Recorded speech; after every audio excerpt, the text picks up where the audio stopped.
morning, dear students. I hope that you are well. Since this is our online teaching and lecture, I will start by summarizing all what we started with like 2 classes back. In this chapter, we started the discrete probability distributions. And to remind you, we talked about probability distributions definition as a table or a formula or a graph. The table will have the 2 columns. The first column will be the variable we are talking about, which we call it X or Y. Then we have also the corresponding probabilities or related probabilities of Y in the second column. When the experiments are done many times so that it's difficult to put the probability mass function or probability distribution in a form of a table, we can try to put it in a form of a formula.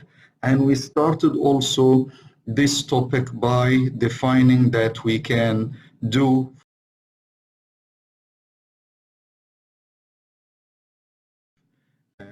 important distributions like the binomial, the geometric, the negative binomial, the Poisson, and the hypergeometric probability distribution. In the first one, which is the binomial probability distribution, we said that if you have an application or a problem that satisfy these coming 4 conditions, we can say that our variable here, our situation here, can be handled, can be used to calculate the probability of your variable using what we call the binomial distribution. And we said these properties, these characteristics for the experiment will be that we have an experiment that it's either success or failure. So 2 possible outcomes only. Second, this experiment is done in given constant number of times. So it's like tossing the coin. You have to tell me 10 times. I'm inspecting items. You have to tell me 10 items.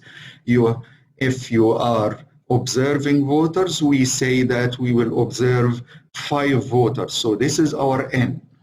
Third, the trials, the repeating of the experiment has to be independent. So the second time you do the experiment, its result does not depend on the first result, what was, and so on the third, on the second, and so on. Number 4 is that the probability of success in one trial or in each trial has to be constant P. For sure, this means the probability of what we call the failure will be Q or 1 minus P. In this case, if your application fits these features or call them properties, you can say that your situation or random variable here, the one you need to calculate the probability for, which is the number of what we call successes in the whole number you repeated the experiment or in the trials, will follow the binomial distribution, and we can use its formula for that. We also said that the probability for the binomial function looks like in combination X, where here N is the total number as we mentioned, X is the number of successes you need within the N trials, P power X, so the probability of success power the number of successes, Q or 1 minus P power the total number minus the number of successes. And your X, which is the number of successes here, can run from 0 to N. All these we cover, and we also said that the expected value of the binomial in our application, if the characteristics can fit this model, will be N multiplied by P, the variance in PQ. And we also mentioned the shape as you see in this slide, 1 minus P plus PET all power N. So we cover all these.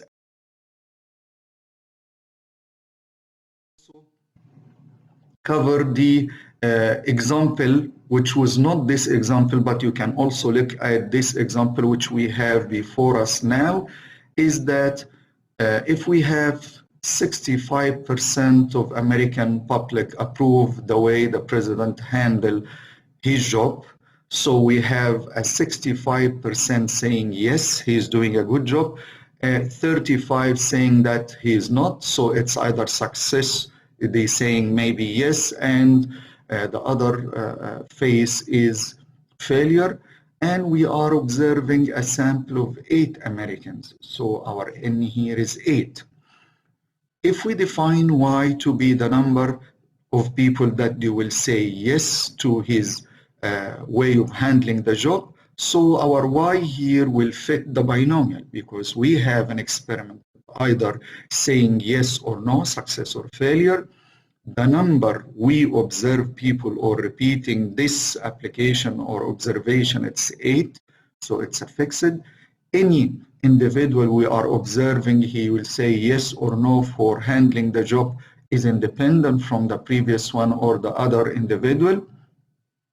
And here the probability of success is fixed is 0.65 or 65%. So this is a completely binomial experiment.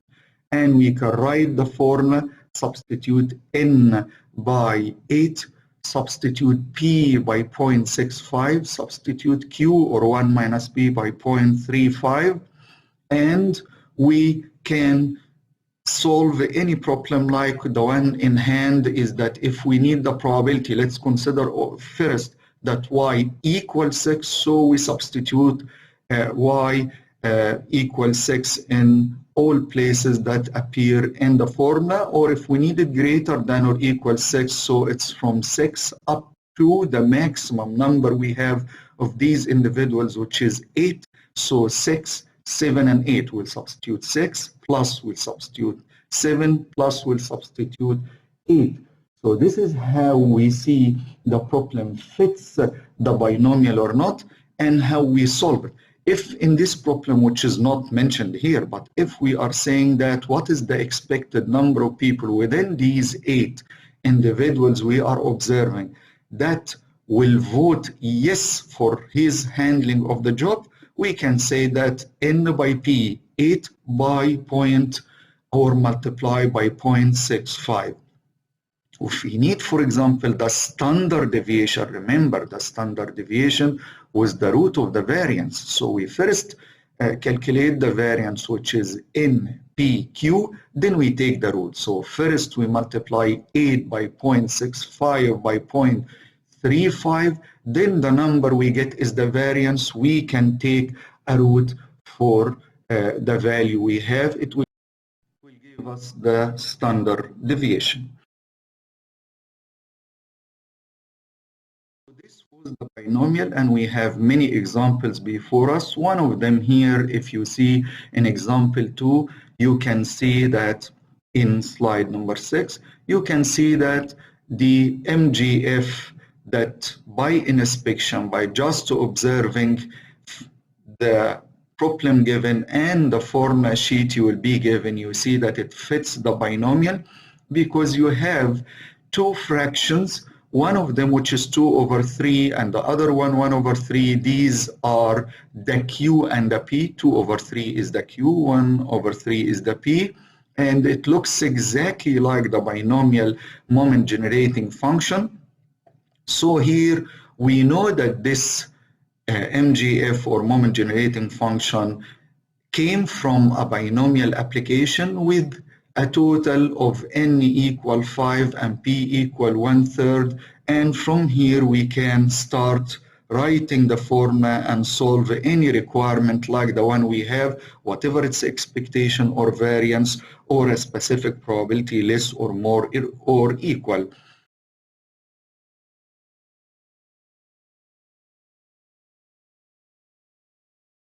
We can solve the problem whatever the question is. since we know n and we know all the other ones. In slide number 7 here, you can see that we're starting the new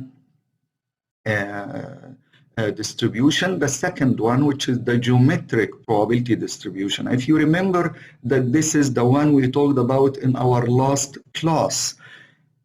Now, the binomial, you have your experiment in any one of them, or the application can only give you success or failure. Here is the same, it's give you success or failure, two phases only.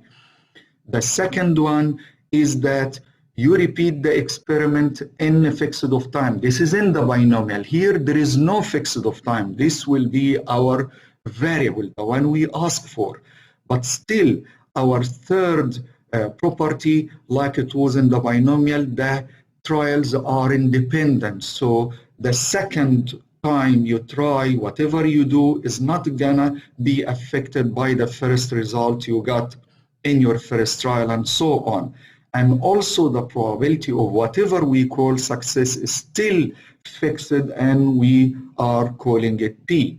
But here we are searching how many times should we repeat the experiment, we'll call it Y, in order to hit or get the first success in our last trial. So if we try to toss the coin, if our question is asking what is the probability to toss the coin 10 times to get the first success, so we get in number 10, we get the first success, whatever the success, head or tail, we can call it head. So the first head will be in our 10th trial, and the previous ones from 1 to 9 will be failures. And this is easy. It does not even need you to remember a formula or to use a formula. Since they are independent, if you need a probability for these all 10 trials or Y number of trials, we multiply the probability of the first one by the second one, by the third one, and so on up to the last one, which is number Y. And we know that we have one success, which is the last one, and we have all the previous Y minus 1 are failures. So it's a Q by Q by Q, Y minus 1 number of times, and the last one will be a success, which is we multiply the probability. We also covered the formula for this one, as you see in slide number 7. And the most important feature here, or characteristic for the geometric distribution, if you remember, is that your variable, the number of trials you need to do to hit the first success, has to start from 1. If you need the first success, which is at least one success as we get it logically, can you do the experiment 0 times to get the first success? No way. So your Y has to start from 1, and it can go up to 2 or up to infinity. So this is an important feature for this distribution. It's not like the binomial. Your Y here start from. So be careful with this one. So the binomial, again, we repeat the experiment n times. We need Y of them to be a number of successes, the remaining n minus Y to be failure. Here, no, we are asking about the total number. We repeat the experiment, which we call it Y or X, in order to hit the first success. And we said that the formula, as you see here in this slide, which is number 9, you see the formula as we indicated before, and also the expectation, which is 1 over the probability of success, the variance, which is the probability of failure, 1 minus P over the probability of success squared, and we have also the MGF, or moment generating function, in the last line as PET over 1 minus QET. And you have these examples, which is illustrative examples, by your right-hand side on your 9th slide. You can look at it and check what situation that fits this distribution.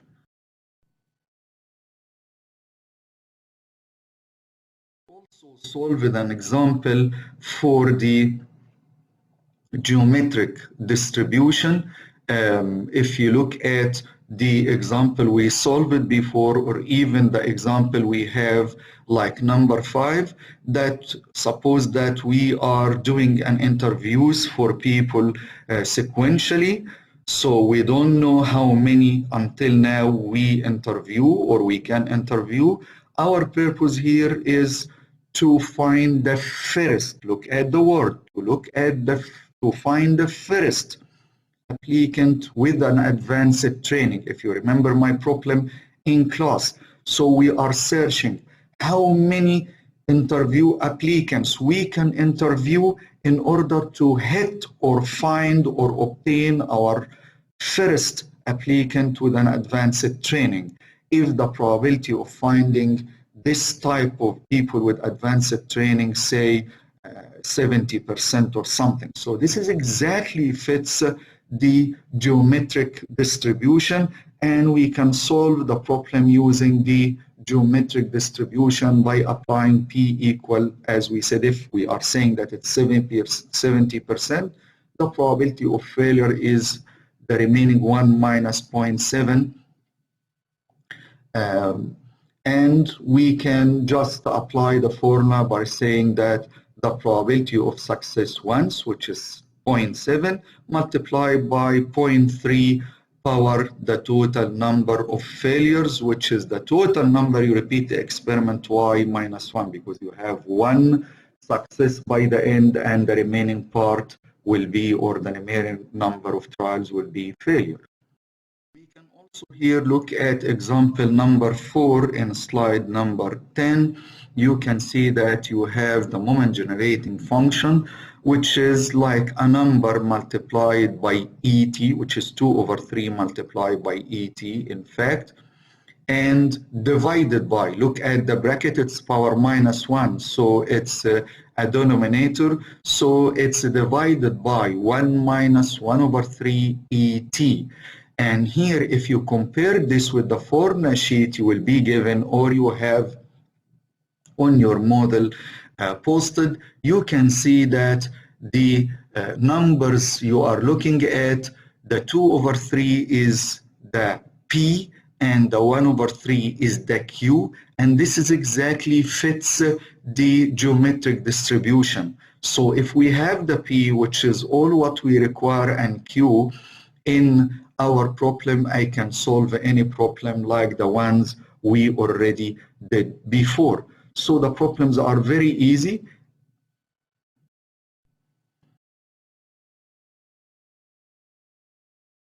Now moving to slide number 11, you can see that there is a exercise number 1, which we solved in class exactly like the way you see. Here we put the final answers. Please try these and check your answer to see that you can determine that the problem is geometric, and you can solve and find these final answer just for trying. This is in slide number 11. This up to slide number 11 was our last class. So I recap all of these, and we will start the third probability distribution. Remember, until now we talked about the binomial and we talked about the geometric distribution. And if you remember, we said the negative binomial is the generalization of the geometric distribution. So in the geometric distribution, I am asking you, what is the probability you repeat the experiment y number of times to get the first success? Here it's a bit general. What is the probability to repeat the experiment y number of times? Y or x will be determined in the question, whatever it's 5 or 3 or what, to get or to obtain the second or third or fourth. So this is general, not the first success, but second or third or fourth number of success you have in your y number of trials. And this what we call the negative binomial distribution, which is, as we say, generalization of the geometric distribution.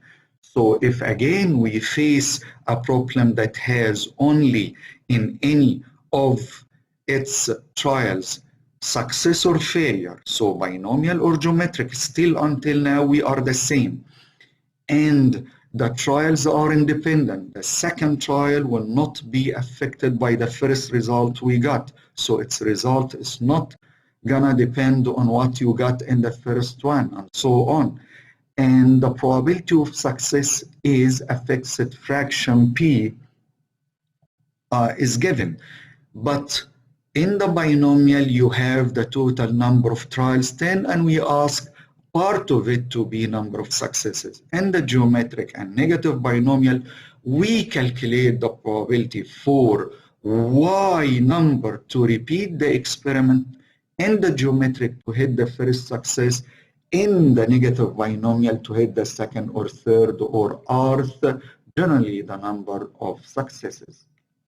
As you see here, we wrote in slide number 12 the conditions for this distribution or for this formula.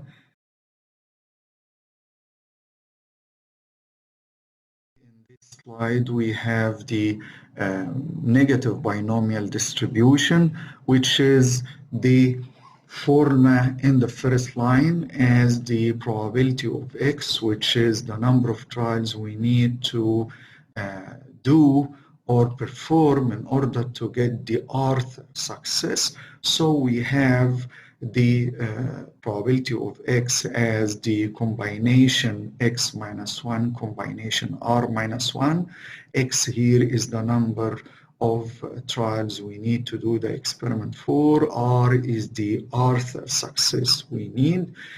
And P is the probability of success power, the number of successes are. Q, or 1 minus P, is the power of the remaining part, x minus r, which is the number of failures. Underneath it, you can see the expectation as r over p, or a generalization for the geometric r multiplied by 1 over p, and also the variance as r multiplied by q over p squared, which again a generalization of the geometric variance. The geometric variance was q over p squared. The MGF, as you see again, it's a generalization of the geometric because it was that bracket corresponding to the MGF as you see here in slide 13, but power 1 because we're searching for the first success in our trials. If we go for the next slide, which is 14, you can see that we have an example that we are doing an oil digging or oil field digging. It may result in a real successful oil field with a 20% or 0.2, or a failure, there is no oil with a probability 0.8. So this has the feature of negative binomial, or it may be geometric until now, because we'll know from the question itself, if we know that he's asking about the first successful oil drill or the rth. So when you look at the problem in slide 14, you can see that he is asking what is the probability that our third oil strike will be on the fifth. So we need here, if we look at the formula, to substitute our x equal 5 and our r equal to 3, and we can plug in or substitute p equal 0.2, our r again equal 3, q 0.8, and x equal 5, and this will solve the problem.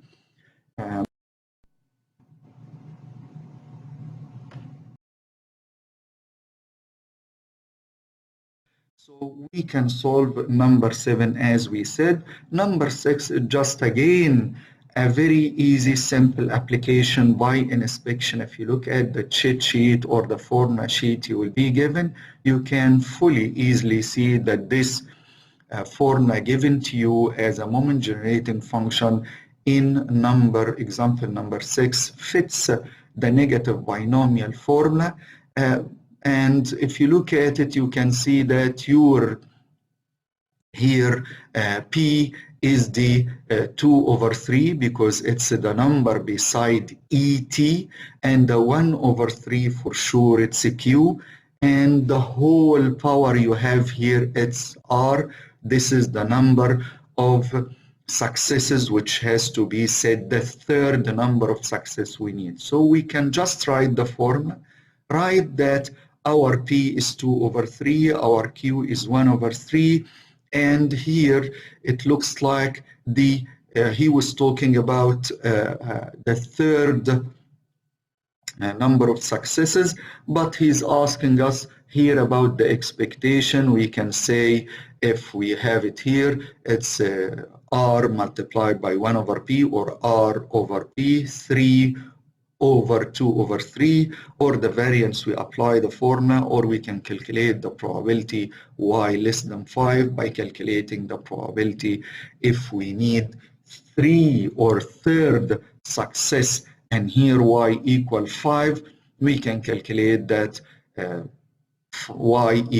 probability y equal 5 or 4 or 3. Be careful, we cannot get less than 3 because we need the third success. How you get the third success? If you repeat the experiment less than 3. So here, if he asks for the probability y less than 5, you need to substitute your y 5, 4, and minimum has to be 3.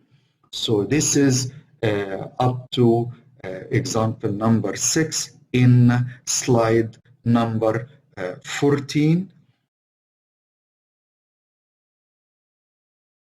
In this slide, there is a very interesting example, which is example number 8.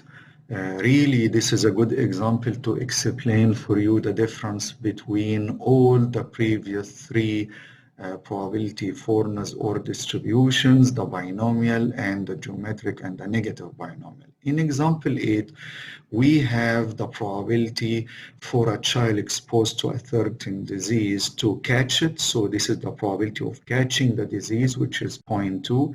The probability that the child will not catch the disease is 0.8.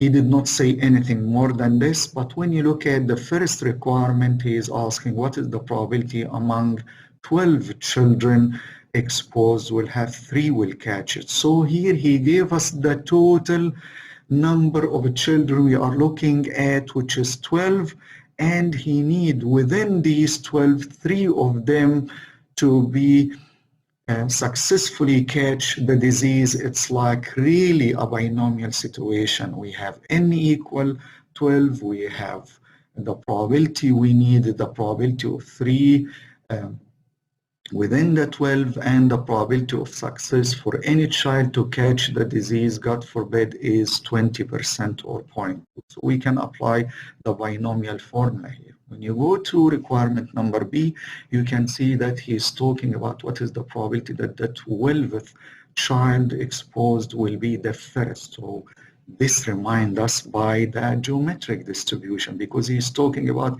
that what is the chance, what is the likelihood to repeat looking at 12 children until we get, which is number 12, the first child successfully catch the disease. So here we have the probability y equal 12, and it's very easy to be solved because it's a 0.2, the probability of successfully catch the disease power 1, and the remaining 11 will be over or as a power 4, the probability of failure, which is 0.8 power 11.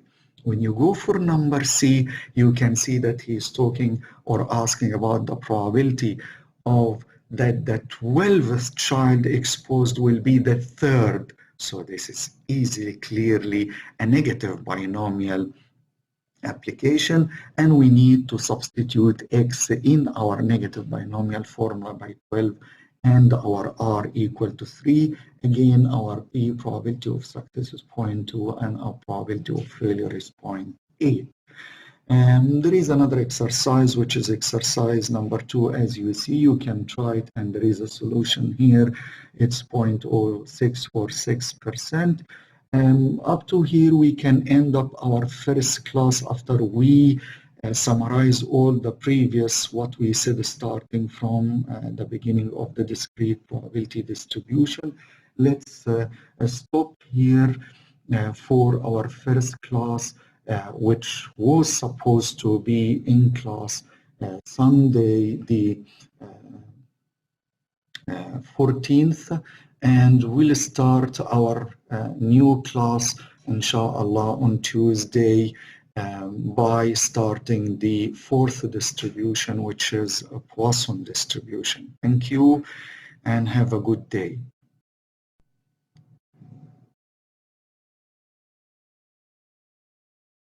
This is our second online class, which we supposed to deliver if it's in class on Tuesday the 16th. Here, as we said in our last class, we start a new discrete probability distribution, which is the Poisson distribution, the fourth one.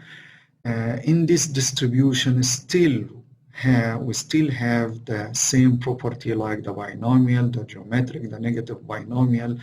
There is a success or failure in each case we do the experiment, or trial we do the experiment.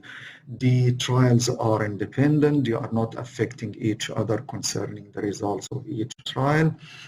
And everything looks like the binomial and the geometric and the negative binomial, except that this is like more like the binomial distribution, which, if you remember, in the binomial, the expectation, it was NP, the mu was NP. Here you will get no N separately and no P separately. You will get the whole mu NP as one number. And we don't call it here mu, we call it lambda, a Latin letter lambda, which, as we say, the average number in the binomial. And in this case, we will have to say explicitly in our problem or in our application that whatever we are talking about is or following a Poisson distribution or Poisson probability distribution with an average lambda. Here you have to notice that the average lambda which will be given to you, it has to be the average number of occurrences, whatever the occurrence represent, in a specific units of measurements. For example, as you see before you in slide number 16, here that the average number of customers coming to a bank counter per hour, this is lambda. Or the average number of stock market dealers per day, this is another lambda. Or the average number of price hikes per month, this is a lambda. And if we have this, if our application fits a Poisson distribution with specific lambda per a unit of measurement, whatever it's per hour or per day, per month, per page, like if you are typing a book and you have the average number of typos or wrong spelling or words wrong spelling per page, this considered to be lambda per page. So if the situation or the application fits the Poisson distribution as we mentioned here, we can use the Poisson formula, as we'll see in our next slide, to solve the or finding the probability of Y, which is the probability of number of occurrences per the units he is talking about. So what is the probability that we get 10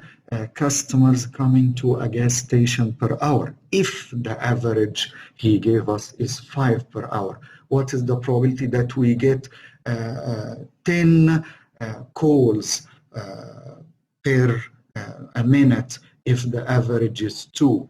And so on. We'll see how we apply this in next slide when we see the formula itself, how it looks like for the Poisson distribution.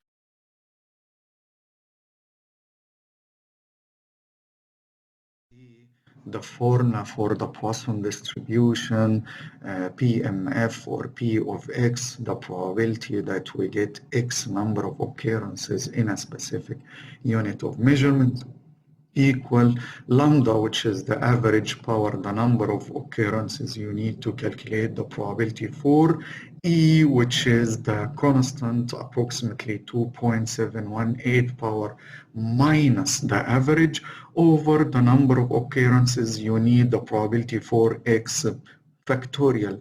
And here X, which is the number of occurrence, we can have a probability for can be it's either 0 or 1 or 2 up to infinity. We also see in the next line the expected number for the Poisson random variable, which will be lambda.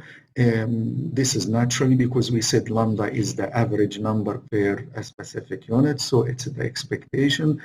The variance is lambda, which is a very interesting feature for the Poisson distribution, is that the expectation equal the variance. So this is very interesting for the application, from the application point of view. If you have data that when you calculate numerically the average and the variation, and they are approximately the same, you can use the Poisson model to calculate the probability for any number you need, which will give you an approximate probability for the number of occurrences you need.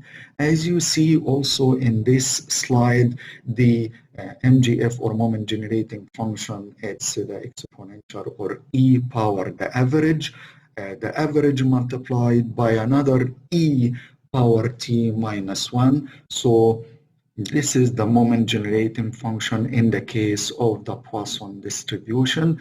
In the next slide, we can solve a problem to see how we apply this one.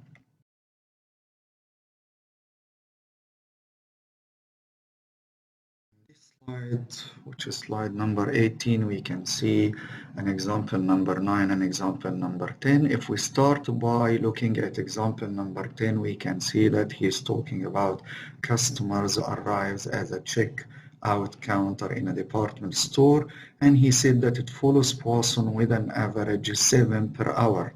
Notice 7 per hour. So this is our lambda. We write lambda equals 7 per hour, and he's asking during a given hour we need in number, I like to solve number C first, exactly 5 customers. So you need to substitute y in the form equal 5. So we need to substitute y equal 5, which equal to e to the minus 7 if you are writing, multiply by the lambda, which is 7 power 5 over 5 factorial. So this gives you the probability of exactly 5 customers arrived during this hour. If we go for A again, no more than 3 customers, so we need the probability y less than or equal to 3. So we need the probability of 3 plus the probability of 2 plus the probability of 1 plus the probability of 0. So here we have to substitute 4 times. The first time we substitute in the formula x equals 0. So we have the probability of 0 as e to the minus 7 and 7 power 0 over 0 factorial plus the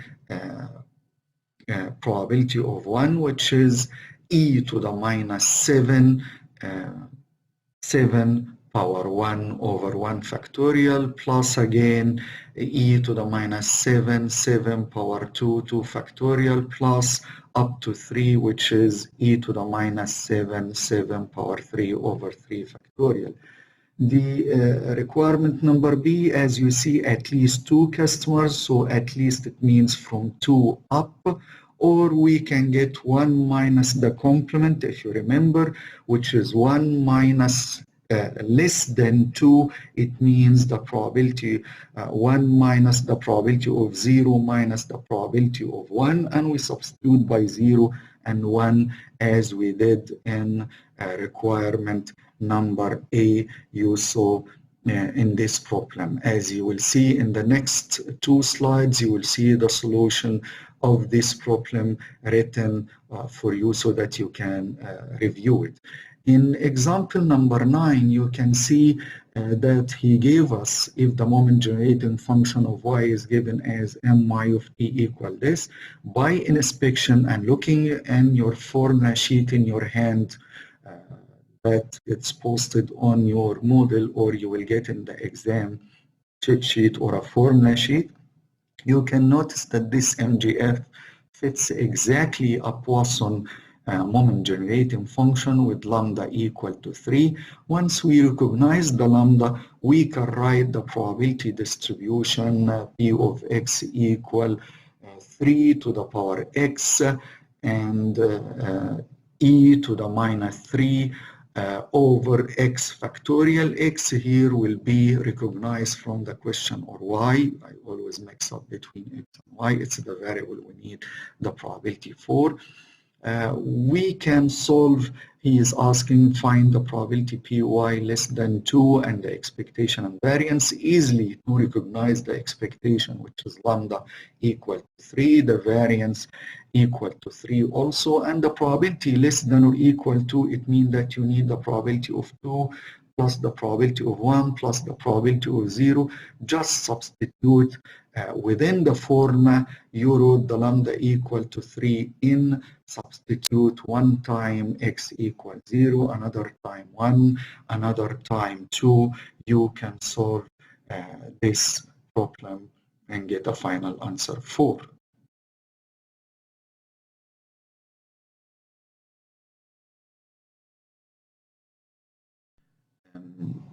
Here is the solution for example number 10, which we talked about in slide number 19. You can look at the solution in this.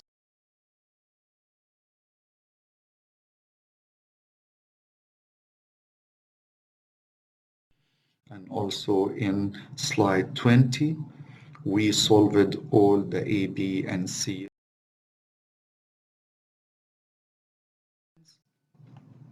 Another example, or you call it exercise number 3 here, which he said again that it's a Poisson. You can look at it, and we are given the answer for the expectation and variance.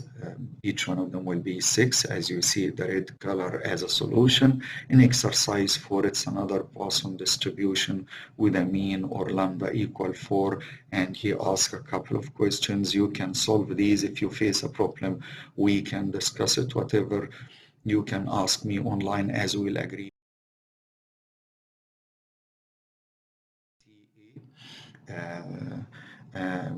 Our TA Marwa Sabri will have a contact with you if you have any question. Another example here in exercise number 5, or call it example in slide number 22 with the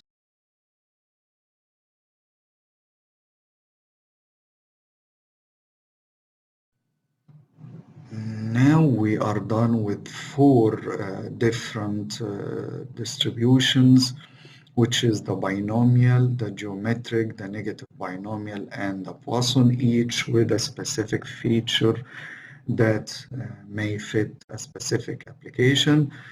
We arrive to the distribution number 5, or our last discrete probability distribution, hypergeometric probability distribution.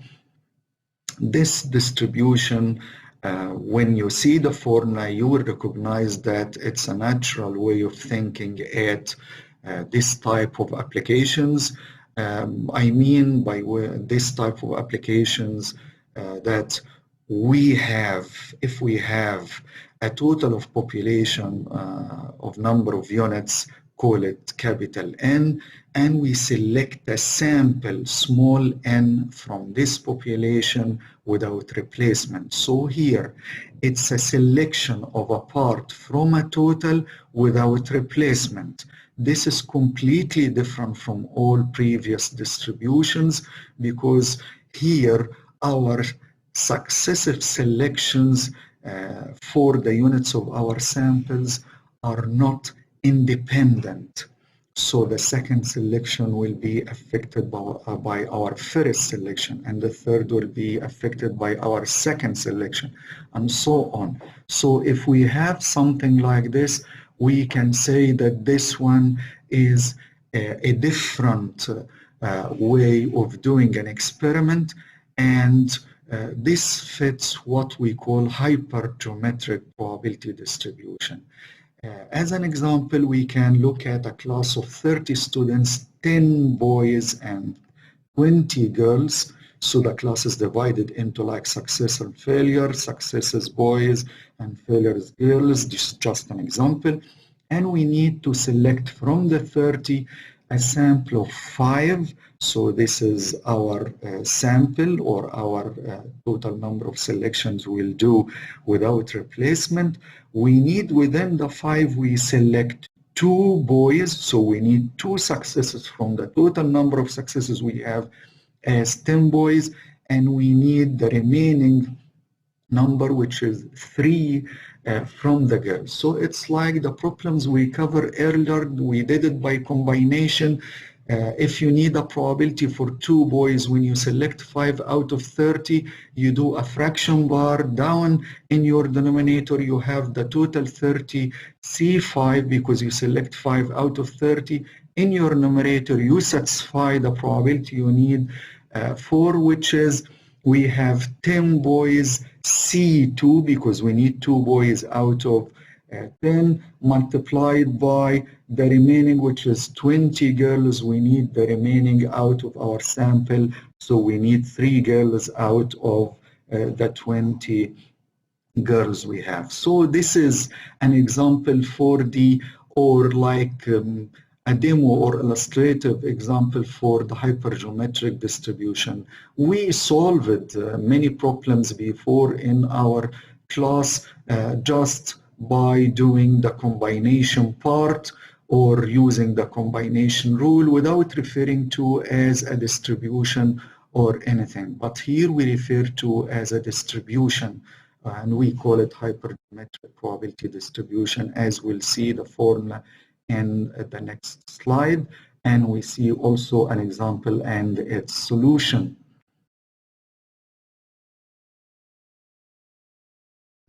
The explanation theoretically that we have a total of n, like the 30 students, r of them of type 1, like the number of boys r or 10, n minus r, which is 30 minus 10, like 20 girls of type 2. You see this in slide number 24. The sample has n number of units, so we are selecting 5 out of the 30 students. So the big N is the 30 students for the whole class. The small n is our small sample of 5 from the 30. We need a part in our sample Y from the R. We need 2 boys from the 10 boys, and we need n minus y, which is the remaining in our sample from the girls. So this is theoretically the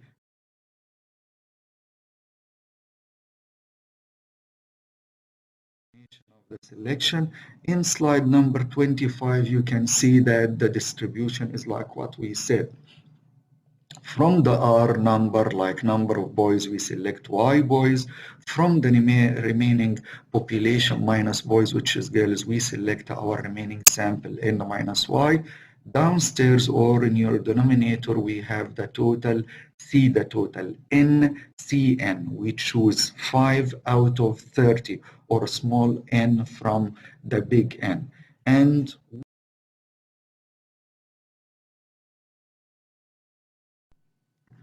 looking at this slide, which is number 26, we can see an example here.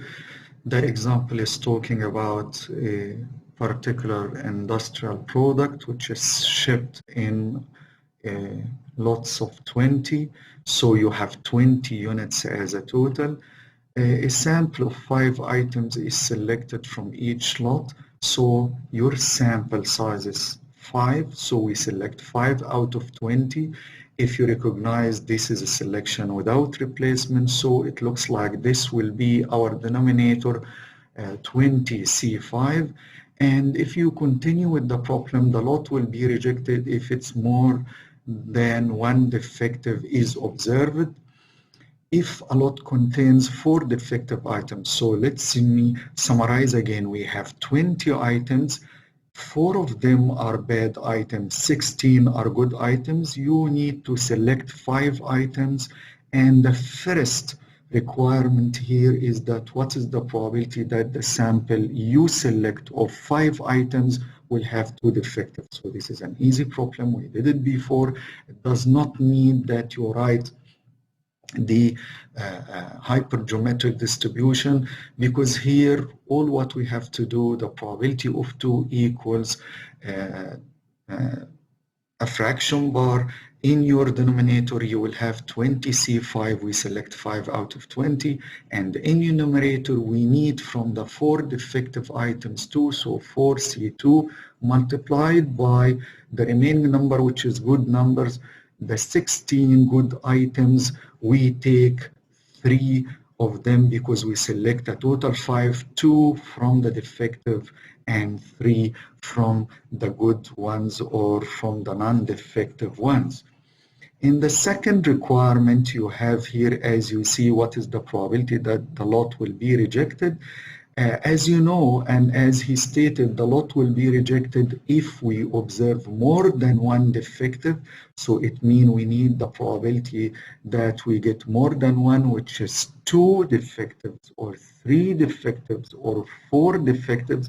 Remember, we cannot go beyond 4 because we have a total of 4 defectives within the total number of items in the lot. So we need the probability of 2 plus the probability of 3 plus the probability of 4. Just we plug into the formula like we plugged in number A2. We can change it and plug 3, 4, and 5, and this will solve the problem for us.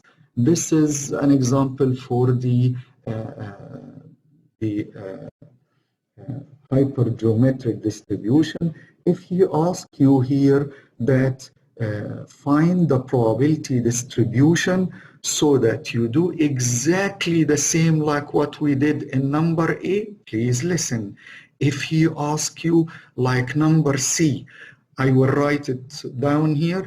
If he asks find the probability distribution of the number of defectives, so you write exactly like what we solved in number A, but you do not substitute 2. You leave it y as an unknown, so you put the formula, everything 20 cy, the 20 minus the 4, which is 16, c 5 minus y. Downstairs you put the 20 c5, then comma, you write the values of y, which is the number of defectives which you can run. This is the number your random variables can assume, 0 or 1 or 2 or 3 or 4. So this one gives you what you're supposed to remember, the probability distribution for y, which is just a formula representing the values of y can take, which is the number of defectives runs from 0 to 4, and the probability for that, which is a formula. If you plug in 0, you get the probability of 0. If you plug 1, you get the probability of 1, and so on.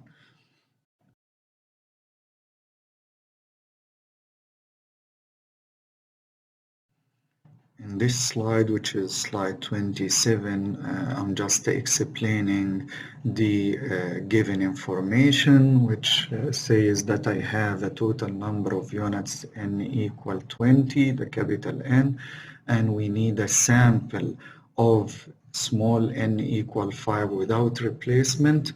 As you see between brackets that again the total number of units in our lot is 20, is divided into R, which is 4 defective items, and the remaining 16 are good or non-defective items. We select without replacement, and explanation also for when the lot will be rejected. The lot will be rejected if our sample of 5 will have more than one bad item, which is mean that we have 2 defectives or 3 defectives or 4 defectives. So the lot will be rejected if we have 2 or 3 or 4, and the probability for rejecting the lot, it will be the probability of having a y equal 2 or 3 or 4, and we plus these. So in order to solve, we will proceed as follows, as you will see in the next slide, by solving A, then B, then C as follows.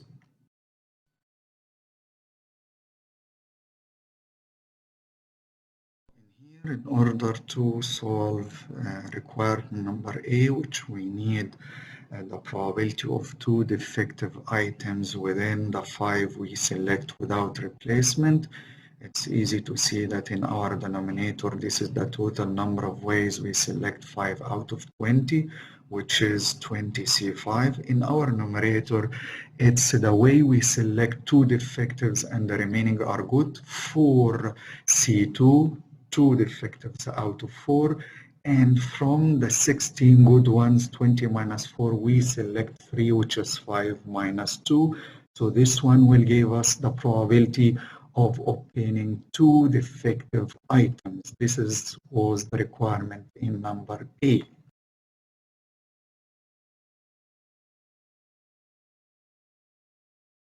Solve number B. Here we can see that we need, as we said, the probability that the lot will be rejected, and we said the meaning of the probability of lot rejection, it means the probability more than one bad item to appear in our sample of 5. So we can get probability of 2 bad items, we will reject a lot, or probability of 3, we reject a lot, or probability of 4, we will reject a lot.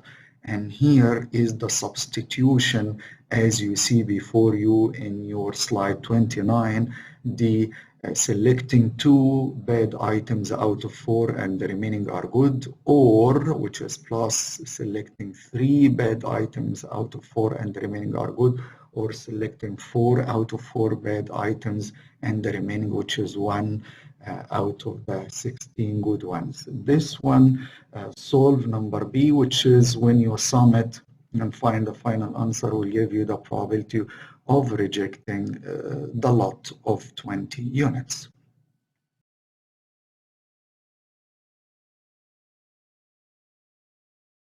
In this slide, we solve the last requirement we have in our example, which is how to find the probability distribution when we have a hypergeometric distribution.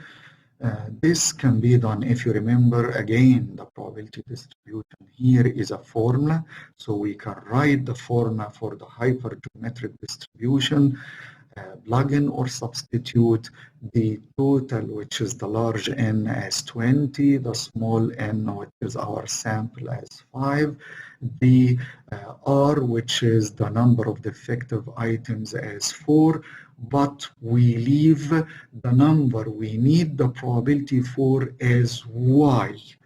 And then we list beside the formula, as you see before you, Y, which is the number of defectives we may have in our sample of 5 as 0 number of defective. We may not get any defective within the 5 units we select, or 1 defective, or 2, or 3, or 4, which is the maximum number of defects. Remember again, probability distribution, it's a formula. We substitute everything but leaving Y, which is the random variable we have, and list the possible values of Y beside the formula. So this is replace the table of probability distribution, which we had in the beginning of this chapter as 2 columns, one with the values of Y, which here we write it as the values of Y beside the formula, and the second column in your table was the probabilities for each Y. Here we have a formula. If you like to get the probability for 0, you plug in the 0. If you like the probability corresponding to 1, you can plug in 1, and so on, so that you can have like the probability distribution we had before. Up to here, we are done with this part of the discrete probability distributions, which, as I remind you, we studied 5 different distributions with 5 different properties and requirements.